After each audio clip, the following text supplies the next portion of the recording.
Funding for This Is Nashville comes from you, our listeners, and Amazon, proud sponsor of WPLN's daily show, This Is Nashville, engaging our differences so we can discover our unity. More on Amazon's community work at aboutamazon.com. I'm Khalil Colonna, and this is Nashville. Happy New Year, everyone. We're excited to get 2025 started off with you. Now, the name David French is well known in politically conservative and Christian circles. As a political commentator, he writes about the grand experiment called American democracy and how that connects to his faith. In a time where misinformation and inauthenticity sells, French bravely talks about topics that can have him at odds with other conservatives and Christians. He's not afraid to express his beliefs that may not be the party line or the congregational comments. So as we get into 2025, what are his thoughts on American politics? How does he see the new era of conservatism and liberalism playing out? What can be learned from the examples of political traditions here in Tennessee? And does he believe political discourse in America needs to evolve? I'd like to welcome David French to This Is Nashville. How are you? I'm great. Thanks so much for having me. I really appreciate it. Really appreciate having you. I can say you and your wife are the first couple that we've had here for Profile. So I love it. Congratulations. I love it. Nancy had a wonderful time here, so I'm looking forward to it. It was really great talking with her. Now, David, you're someone who spends a lot of time thinking about America in all three phases of time: past, present, and the future. So when you think of our country at this present moment, what's really striking to you? I think in the present moment, we're actually in a period of backsliding. And here's what I mean. If you look at American history, we have a constant struggle between what you would call the high ideals of the American experiment. You know, these were outlined in the Declaration of Independence so memorably when, we're endowed by our Creator with certain unalienable rights, among them life, liberty, and the pursuit of happiness. These are high ideals, but we've also had a lot of grim reality. So, you go back to 1776 when those words were written. So many people were enslaved at that time. So right there from the beginning of the country, you had this contradiction. You had the announcement of the high ideals and the experience of the grim reality. And a lot of American story has been the contest between those two forces. The high ideals sort of have been set up against the sort of grim and gritty reality of many aspects of the American experiment. And over time, we've tacked towards those high ideals. America in 2024 is substantially different and better than America of 1776. I don't think anybody could really contest that. Right. But it's not an even process. It's not that we just get better all the time. So think about, for example, after the Civil War and when we passed the Civil War amendments and initiated Reconstruction in the South, there was this explosion of education, economic opportunity, political empowerment for Black Americans. Then over time, the sort of Union Northern energy and investment in the South began to wane. You had an election of 1876. You have a compromise of 1877. Union troops are moved out of the South. And Black Americans are thrown under the bus for the next, 90 years, right? Yeah. So maybe more. More, yeah. So you have this, you make progress, you end slavery, you pass the Civil War amendments, you have Reconstruction, and then you have big periods of regress. And what we're going through right now, in my view, is a period of regress in the American experiment, where more Americans are being drawn towards authoritarianism. More Americans have animosity for each other. This is a big reality of the American life right now, is mutual hatred and animosity. And when there's a lot of hatred and animosity, very few people are then really interested in the rights or liberties or well-being of their political opponents. And so I think that right now we're in a dangerous moment of backsliding. And the question is going to be, how long does it exist? How long do we do this before we hopefully resume progress towards our ideals? It's interesting because next year we'll be celebrating 250 years of the United States of America. Yet you're saying that we're in this period of backsliding. Is it a gradual backsliding, or would you say it's egregious? I would say it's gradual but accelerating. Mm-hmm. So I would, once the Cold War ended, I had a great time teaching at Lipscomb University this class called Why American Politics Went Insane. And only about 20% of the class is actually about politics per se. In other words, the role of specific politicians. But a bunch of it is about the role of larger cultural, political, religious forces. And so, once the Cold War ended, this sort of big galvanizing existential threat that existed from the Soviet Union, we had been through generations where Americans were facing existential threats abroad. And in a lot of ways, that kind of tied us together. Mm-hmm. And then when the Cold War ended, a lot of these forces that had been kind of tying us together, this existence of a larger existential threat, external enemies, et cetera, falls away. And American history teaches us that when Americans sort of aren't united by an existential threat, often we just fall in and start fighting each other. Mm. And this is something you began to see in the 90s and accelerating. You began to see big cultural changes in America at the same time where Americans began to sort of drop out of civic associations, where Americans began moving places not so much for economic reasons as for ideological reasons. So we started clustering in our own ideological communities. And as all of this is happening, we start disliking each other more. Mm. And you can actually see this really arcing upwards in the 1990s and really continuing to the point where in 2014, this is, the year before Trump came down the escalator, if you ask the average Republican, what do you think of the average Democrat? 82% of Republicans would say they either strongly dislike or somewhat dislike Democrats. And Democrats had a very similar percentage, about 79%. Mm-hmm. So here you have this world where we start hating each other. And not just disliking, but outright hating. And it's gotten worse since 2014. And that's exactly when you're susceptible to backsliding. That's exactly when people stop buying into the democratic process as much, because democracy means you might lose sometimes, mm-hmm. right? People are less interested in investing in the democratic process. People are more interested in power. People are more interested in using their power in pugilistic ways to punish their opponents. And I don't know how long this will last, but it's unquestionable that we're in a phase of real internal division and animosity. The political stances are entirely and completely oppositional. Yes.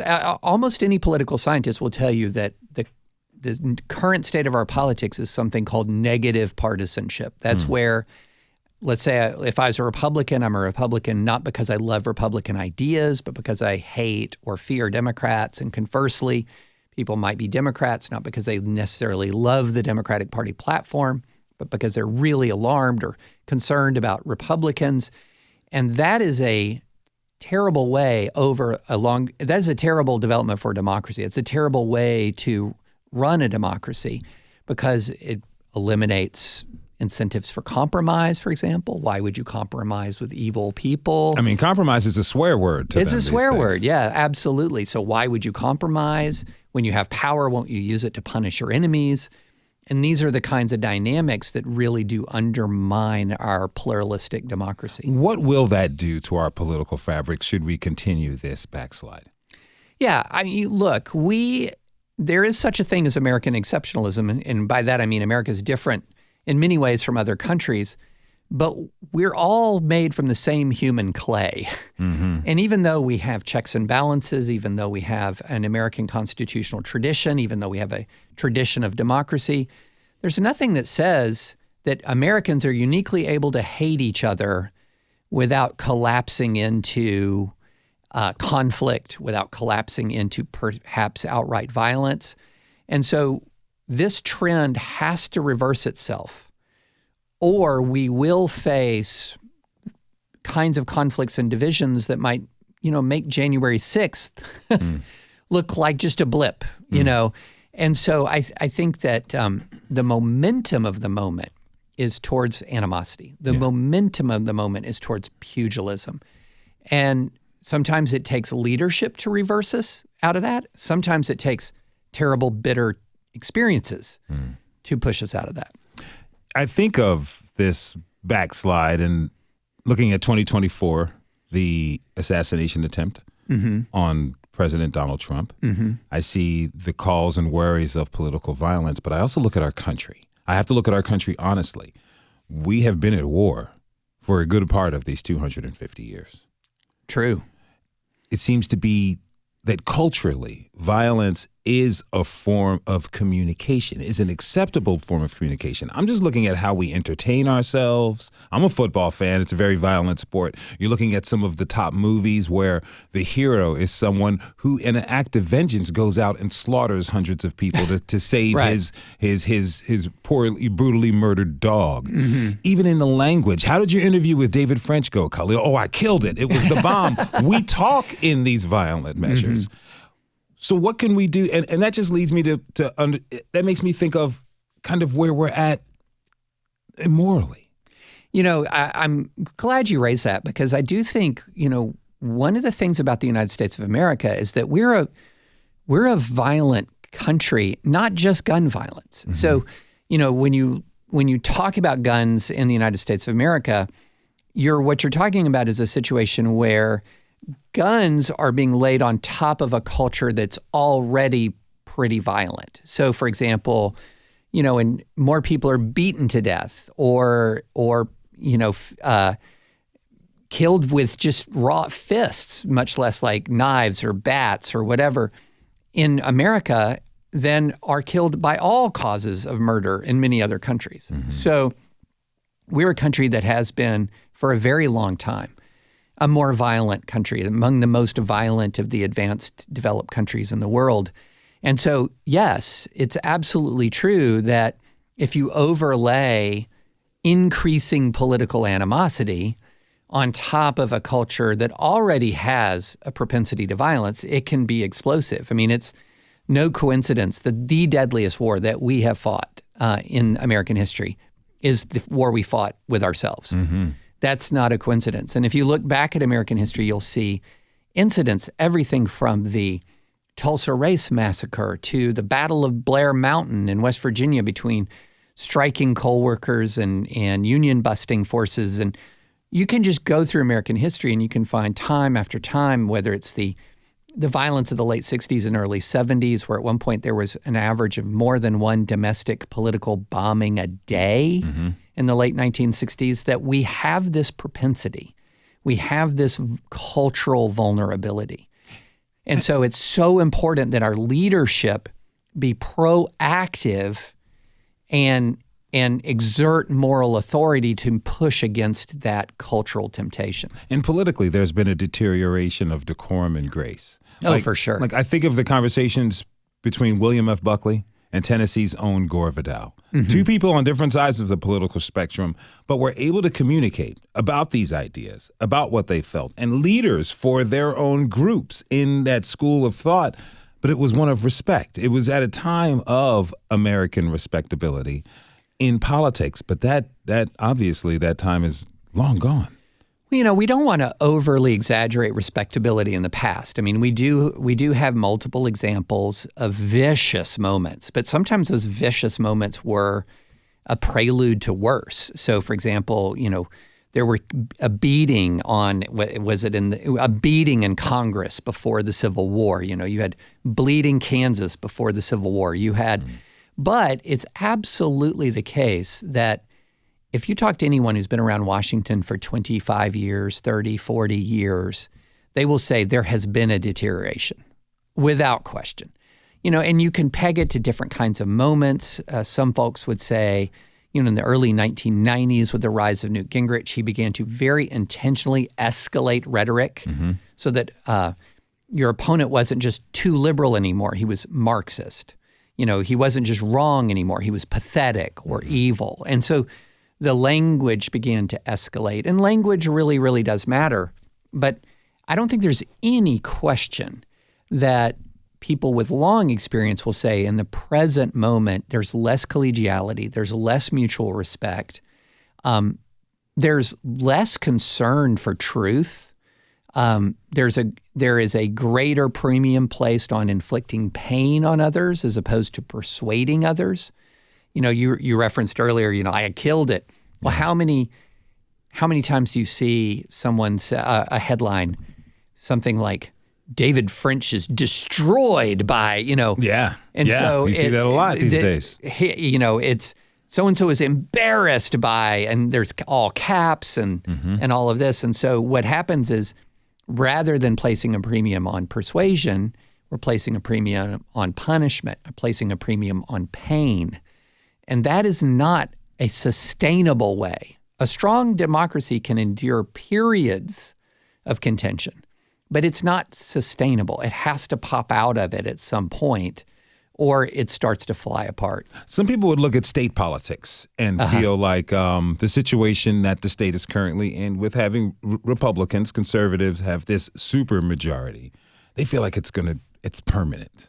Things will never change. But looking at history, supermajorities have kind of flip-flopped back and forth between Democrats and Republicans. Absolutely. But there was a different way that our state legislators and our state elected leaders kind of went about governing. Well, I don't think there's anybody who would contest that the Tennessee GOP has changed a lot. I mean, from Howard Baker and Lamar Alexander and Bob Corker to, honestly, if you look at some of the most embarrassing members of Congress in the entire United States Congress, they're disproportionately from Tennessee. I mean, are you kidding me with some of these guys? And so, you have a Tennessee GOP that's sort of almost like a canary in the coal mine of the GOP more broadly. It is a downgrade to go from a Howard Baker to a Scott Desjardins, for example. That's a down. That's how would anyone say that this is the Tennessee GOP on the right path? But you're exactly right. These things have a way of correcting over time, and what often ends up happening is the excesses of single-party rule. When you have supermajority single-party rule, almost always they plant the seeds of their own demise. So when you have single-party supermajority rule, that creates an arrogance. It creates a sense of impunity.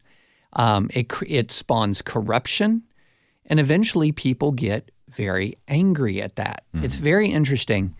If you look at the voting patterns in 2024, some of the parts of America that shifted red the most were some of the bluest parts of America. And so these are people who had experienced supermajority single-party rule in other parts of the country and didn't like what they saw.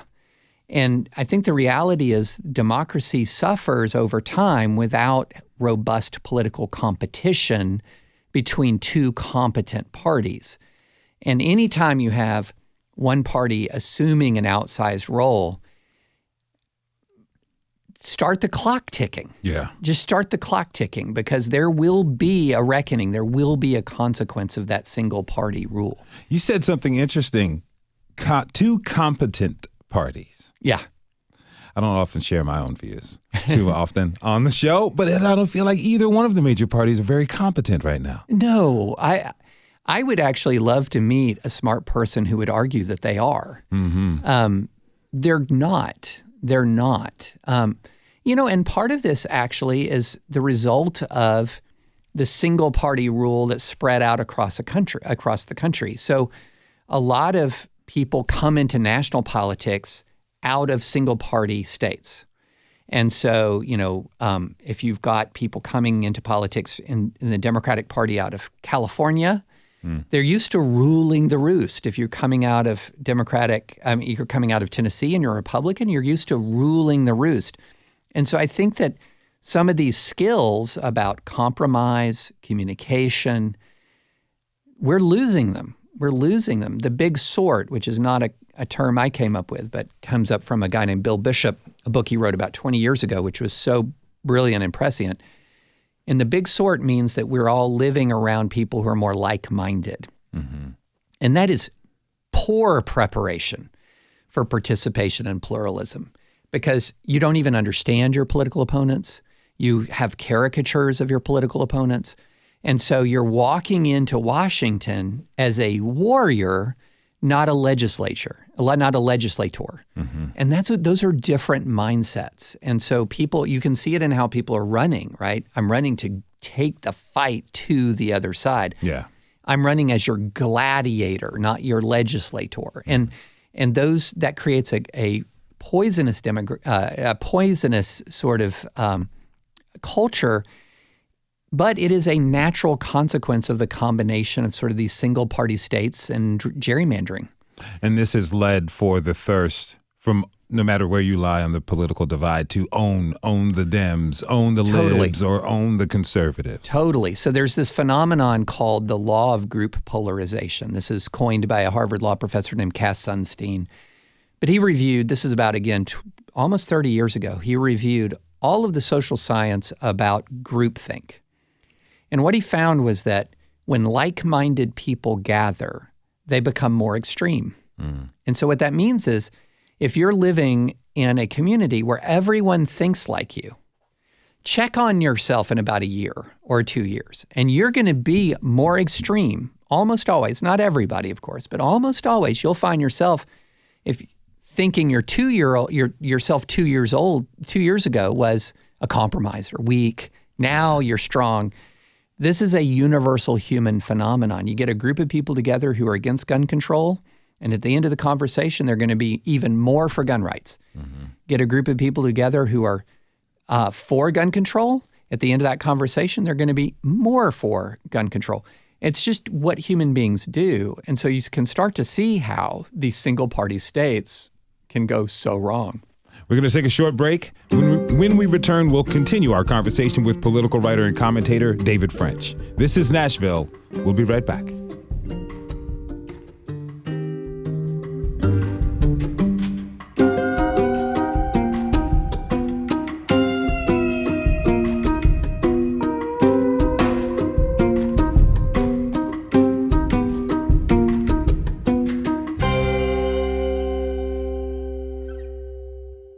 Funding for This Is Nashville comes from you, our listeners, and Music City Prep Clinic, Nashville-based provider for PrEP and offering comprehensive sexual health services in an environment designed to be safe, professional, and shame-free. Learn more at musiccityprep.org. I'm Khalil A. Colonna, and this is Nashville. My guest today is political commentator David French. He writes for the New York Times and has written for the National Review and is a former editor of The Dispatch. David, again, thank you for being with us. Well, it's so good to be here. You write for the New York Times. Yes. But I understand that was never your ambition. What changed your mind? Well, there's never a point at which I woke up in the morning and said, you know what I want to be? I want to be a columnist at the New York Times. It was not on my radar screen. It was not even on my radar screen when I was a columnist and an editor at the Dispatch and writing for the Atlantic.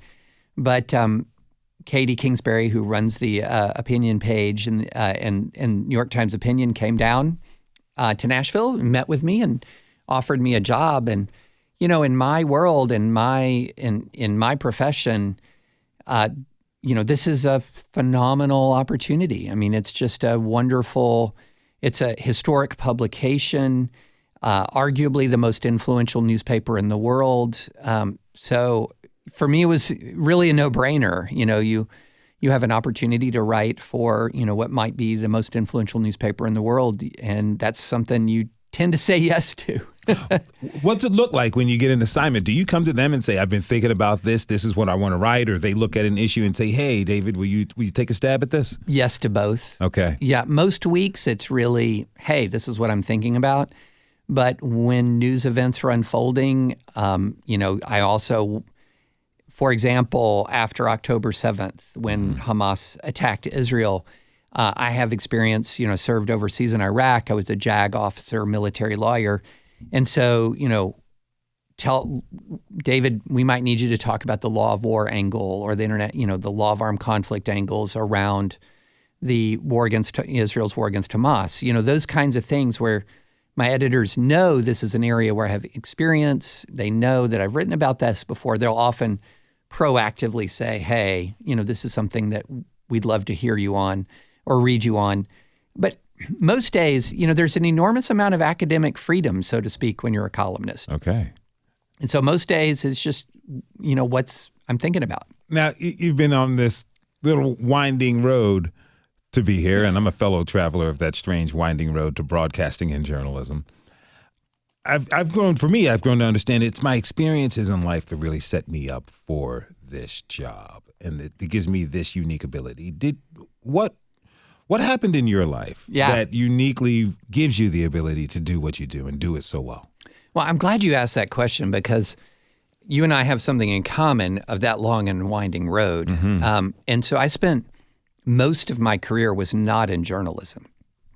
Most of my career, I was a practicing lawyer, first a commercial litigator. I taught law school. Then I was in public interest law doing constitutional law. And then I served in the military. So I did a lot of different things. But the way I ended up where I am is that when I started working in constitutional law, filing lawsuits around civil rights and civil liberties, I was often frustrated at the media coverage. And so I started this practice, this is years ago, of whenever I would file a lawsuit, I would file in the local paper an op-ed to explain the case. And so that's how I started writing. And then the more that I did that, I started to get requests from publications to write about constitutional law, to write about the Bill of Rights. And then that started, I formed relationships with publications. And then as I gained more experience, the scope of my writing expanded and expanded. And so I reached a point in 2015 where I was writing so much that I had to decide, am I going to continue to be a lawyer full-time or am I going to dive into this little writing hobby that's out there? And thankfully in 2015, National Review and the editor Rich Lowry were, willing to bring me on. And that's how I became a journalist after 21 years of practicing law. How do you feel about that? Like not having everything planned out to the T? Because I feel like in the world today, I was recently talking with a young Belmont student, barely 21. And it's just thinking that if she didn't have everything planned out and mapped out by 25, she was a failure. I have been there with that mindset. Okay. So I would say to that young Belmont student, I totally get it. I totally understand why you feel that you have to have everything mapped out, but you don't. Yeah. I can remember, it's funny, I'm part of a fantasy baseball league that I've been a part of since my first year of law school. So since 1991, we've been together more than 30 years. Okay. And I will never forget a year or two out of law school. I mean, I'm 27 maybe, driving to that fantasy baseball draft where I'm going to be meeting all of my friends, feeling like I was a failure as a person.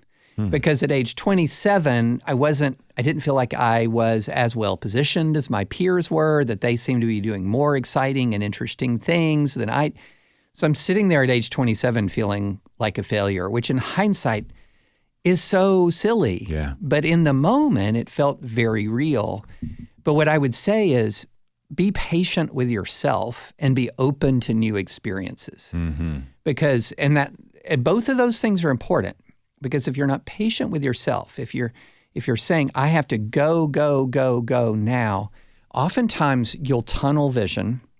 You might neglect aspects of your personality or your talents that maybe, once you pour into them, that you'll actually, have avenues open up that you never thought were available.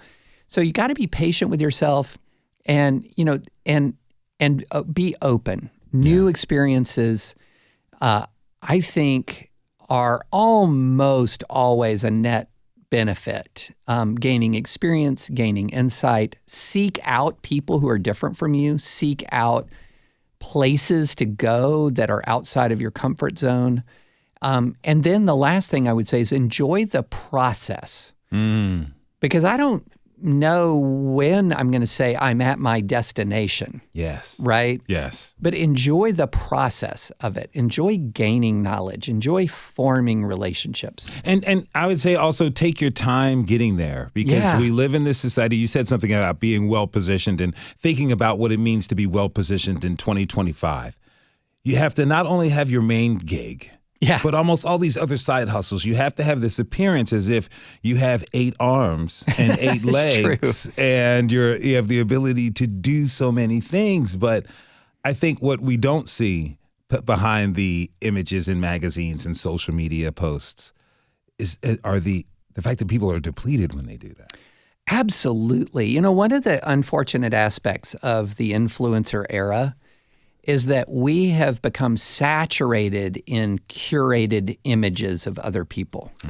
And so, I was talking to a friend the other day who was feeling very insecure about their personal appearance, okay? Just their personal appearance. And I said, well, I think you might be having a bit of a skewed view as to what, and this is a high school student. I think you have a skewed view of humanity because let's suppose that only 1 out of every 100 people are actually beautiful, right? Just beautiful, 1 out of 100. Well, that's, in America, that would be more than 3 million beautiful people. And if they're all run into Instagram, then you're going to have this sense that people are beautiful, not that people are normal, right? And so in so many ways, we've adjusted our view of everything from our level of success to our personal appearance that is skewed by this influencer culture that is itself in many ways a mirage. A lot of these people who are quote unquote self-made influencers or whatever are folks coming from an enormous amount of resources. Yeah. They have teams, they have social support, and so you're just not getting a glimpse of real humanity in that circumstance. And so, and in many ways, I feel for people graduating from college. I feel like they have more hanging over their heads at a younger age than I did. Oh, yes. Without question. I wasn't concerned about image management when I was 25, But these are folks who are thinking, okay, what does my LinkedIn look like? Yeah. What's my Twitter? If somebody goes through my Twitter feed, I better look and see what I said when I was 16 or I could be in real trouble, Yes. And if you ask me personally, I think LinkedIn is the most ridiculous thing in the world because there's this increased level of inauthenticity. I just love to announce I'm happy to say that I'm a part of this initiative for left-handed people who walk backwards on Fridays. And what happened to being real? What happened to being authentic? I know. It's so funny. There's even a corporate speak that you can spot from 50 miles away. I am really excited to be a brand manager offering innovative solutions and blah, and at some point you're just like, please be real. And which actually, can we circle back to dysfunctional politics for a minute? Let's do it. That's actually a lot of the Trump appeal. So it's not that people necessarily think he's truthful. They think he's authentic. In other words, he's saying what's on his mind. And if you live in a world where it's all like, I'm really excited to be the brand ambassador offering innovative solutions to blah, blah, blah, and that's the way politicians talk, that's what corporate speak is like, people get hungry for authenticity. And even if they find it in a person who might be in many ways quite malignant, that authenticity feels somehow fresh. Yeah. And so I think that's an element that is underappreciated in Trump's appeal. And I think it's sort of, now, authenticity is like a superpower in ways. It can be used for evil or for good. Yes. Right? And so you can be charismatic by being authentic, but to what end? Yeah. We're going to take one more break. When we come back, we're going to continue our conversation with political commentator David French and talk about his thoughts for the future. Stay with us. This is Nashville.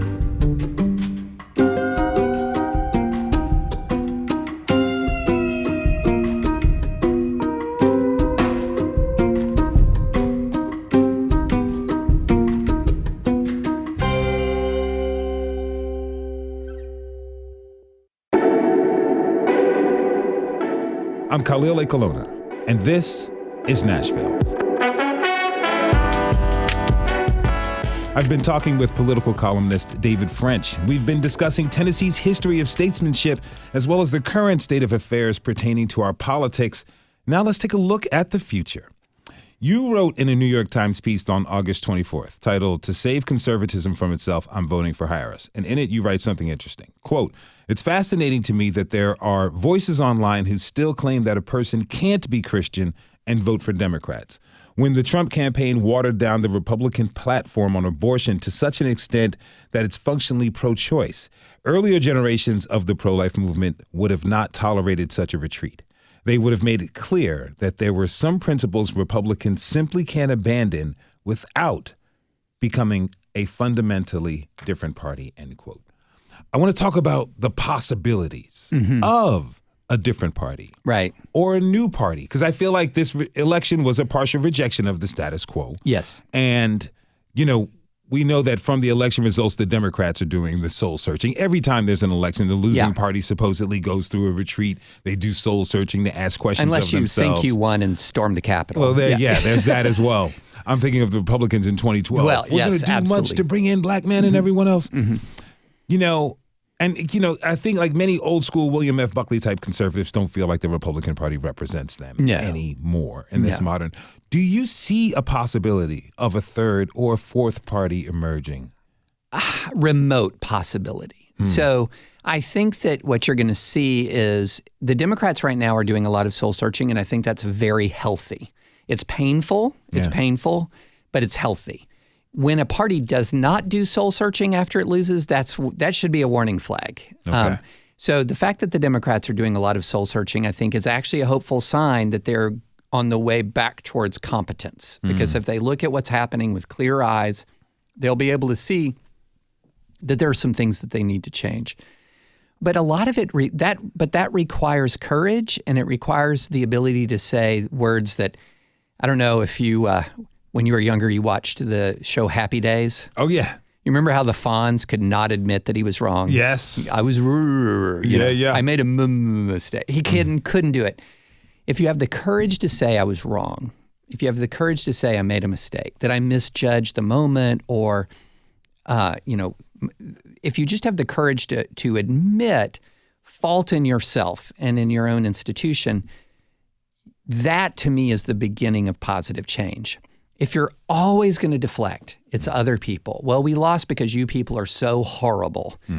Then you're never going to change course sufficiently. Now, I'm not going to say that, I supported Harris, as I wrote, and I'm not going to say that everyone who voted for Trump for good reasons. No. But I will say a lot of good people I know voted for Trump. People I love and respect, right? And so if somebody you know is a good person who you love and respect made a different decision from you, that should trigger curiosity, not condemnation.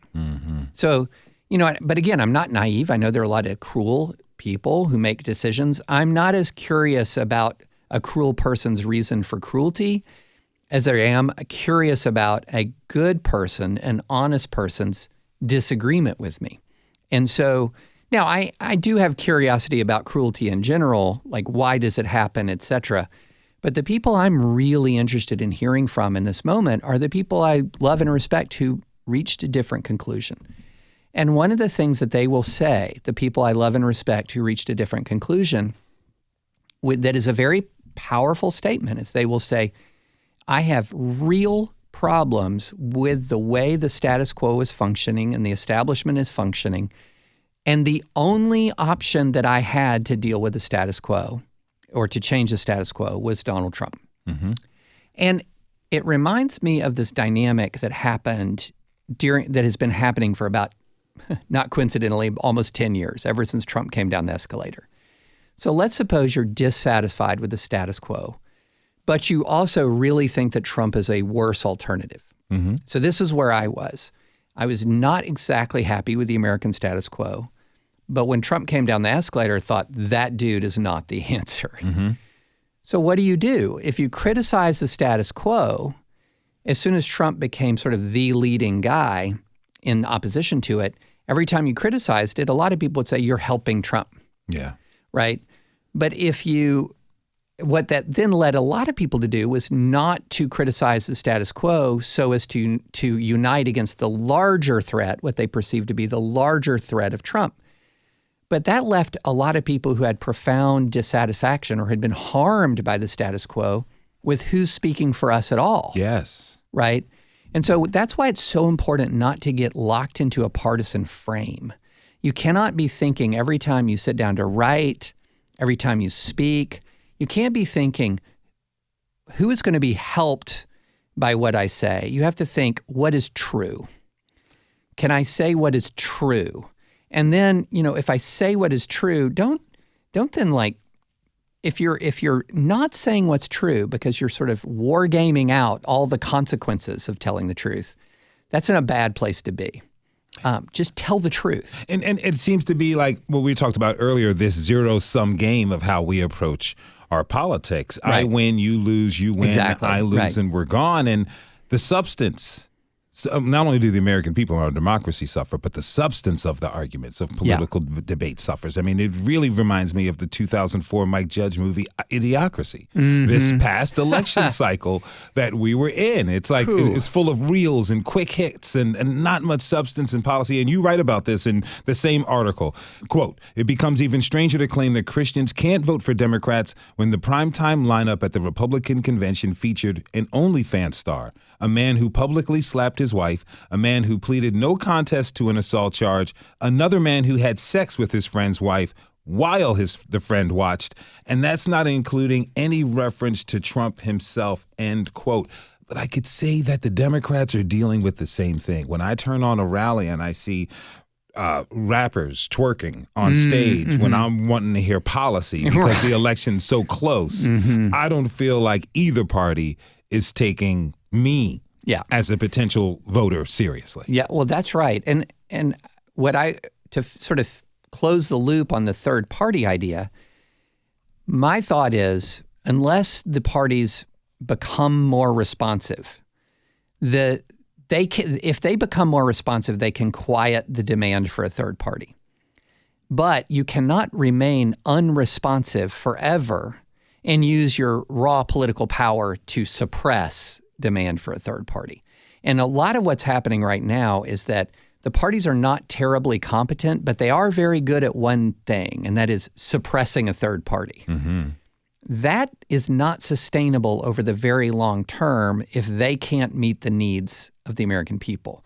It's very interesting. We're now in a period of we're going to have 3 straight one-term presidents. Yeah.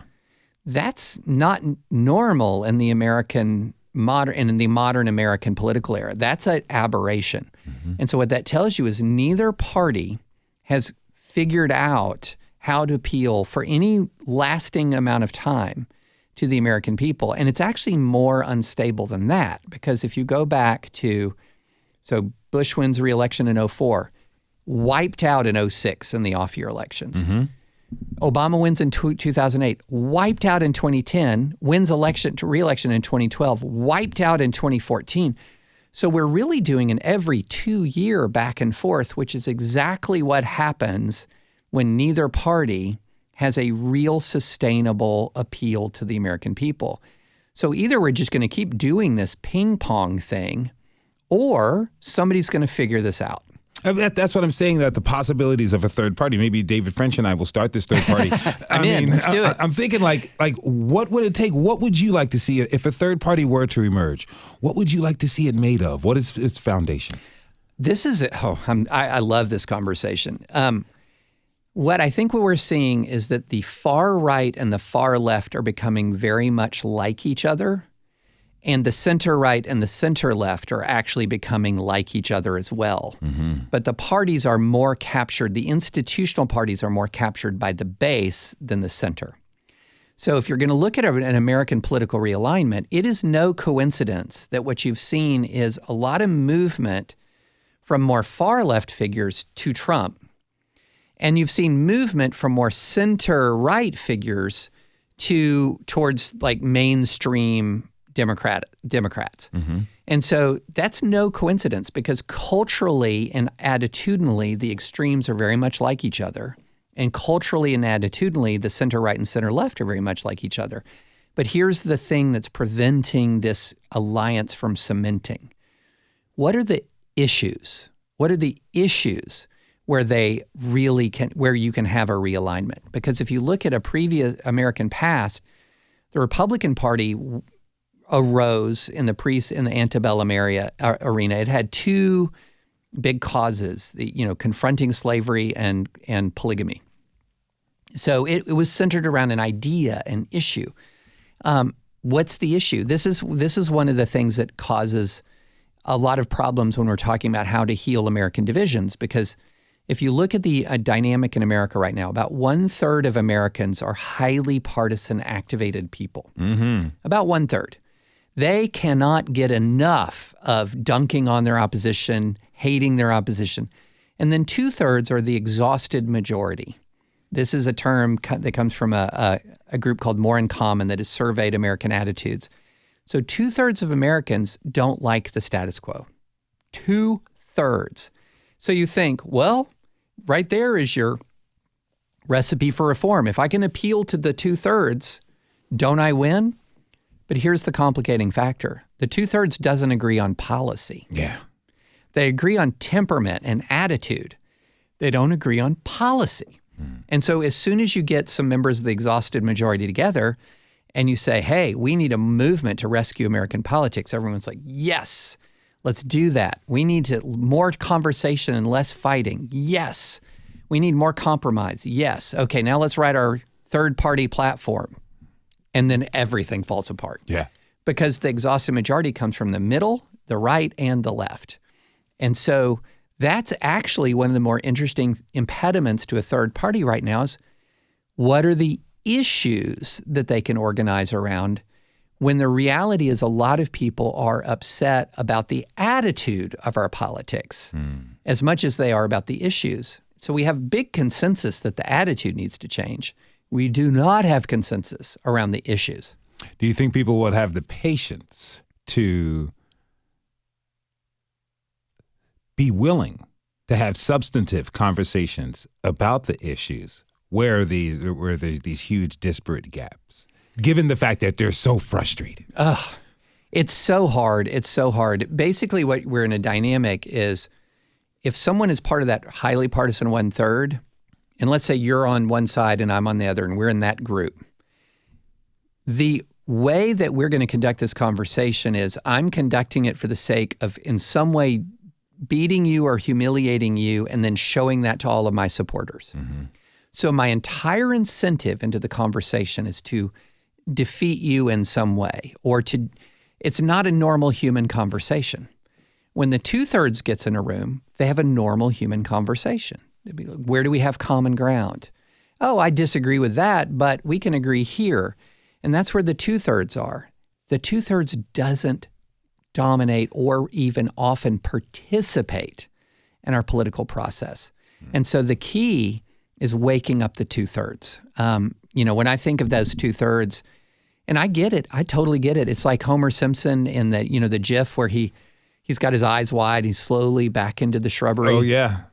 That's what it's like if you're a part of the exhausted majority and you just go onto social media for 5 seconds to talk about politics. It's like you're getting shocked with a cattle prod, right? Yeah. So you just walk back out of that. What we have to have is that 2/3 to walk out of the shrubbery and stay in there, even when the 1/3 is like, get away from us, we got this handled.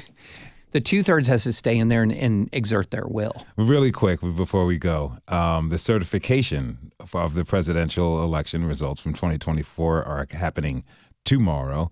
Given what we saw 4 years ago, where are your thoughts? Well, it's fascinating that somehow this election wasn't stolen. Yeah. And the one before, it's hard to figure out how that happened, though. It is. I am encouraged that the Democratic Party, for all of its flaws, is not answering, has not retaliating against the Republican Party and engaging in the same kind of election questioning and disruption that the Trump movement did in 2020. So in that sense, the Democrats are getting one of the biggest parts of American democracy exactly right, which is the peaceful transfer of power. And so I don't think we should take that for granted, and I think we should appreciate it that we are about to witness a peaceful transfer of power after what we witnessed in 2020. Now, the test will be 4 years from now, if there's a change in control and Republicans lose and Democrats win, will we have a resumption of that peaceful transfer of power when Republicans lose? We'll find out. And maybe we'll find out if it's a third party who wins. It's true. It's been really a pleasure to talk with you, David. Thank you. Well, I've really enjoyed this. Thank you so much. David French is a political columnist for the New York Times. Again, thank you, my friend. And thanks to you for tuning in this hour. This is Nashville is a production of Nashville Public Radio. Today's episode was produced and directed by Tasha A.F. Lemley. Our technical director and board operator is Liv Lombardi. The masterminds behind our theme music are LaRange and Namir Blade. You can listen back at thisisnashville.org or wherever you get good podcasts. And the conversation doesn't end here. Comment and tell us what you want on the show by leaving a quick message at 615-751-2500. Also find us on Blue Sky Instagram, and you can still tweet us at This Is Nashville. This is Nashville. I'm Kaliole Colonna. We'll see you tomorrow, everybody. And be good to each other.